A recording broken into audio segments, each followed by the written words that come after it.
क्या सच में कोई ऐसा कंकन हो सकता है जो इंसान को अद्भुत शक्तियाँ दे दे? नाथ परंपरा में एक ऐसा ही रहस्य छुपा है जिसे वीर कंकन कहा जाता है और इस रहस्य से जुड़े हैं महान योगी मत्स्येंद्रनाथ। लेकिन सवाल ये है, उन्हें ये दिव्य कंकन कैसे मिला?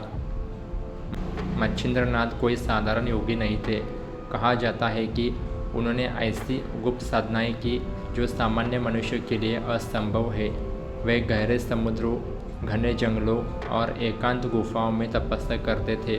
उनकी साधना इतनी कठिन थी कि देवता भी उनसे प्रसन्न हो गए।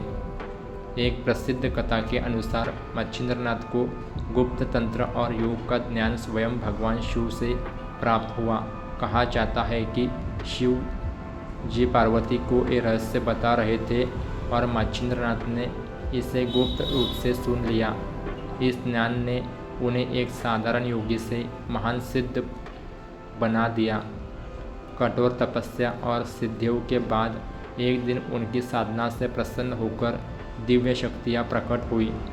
उन्होंने मत्स्येंद्रनाथ को एक अद्भुत कंकन दिया जिसे वीर कंकन कहा जाता है।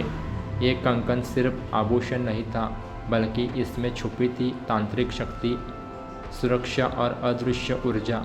कहा जाता है कि इस कंकन को धारण करने के बाद मत्स्येंद्रनाथ को कई अलौकिक सिद्धियाँ प्राप्त हो गई। नाथ परंपरा में वीर कंकन का बहुत बड़ा महत्व है। यह कंकन साधक को भय से मुक्त करता है, नकारात्मक शक्तियों से रक्षा करता है, साधना को तेज करता है। लेकिन इसे हर कोई धारण नहीं कर सकता।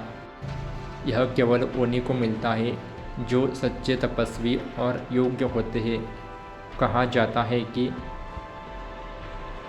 यही ज्ञान और शक्ति आगे चलकर उनके शिष्य गुरु गोरखनाथ को भी प्राप्त हुई और इसी तरह नाथ परंपरा आगे बढ़ती गई। वीर कंकन सिर्फ एक कड़ा नहीं, बल्कि साधना, शक्ति और गुरु कृपा का प्रतीक है। यह हमें सिखाता है कि सच्ची शक्ति बाहर नहीं, बल्कि हमारे अंदर छुपी होती है।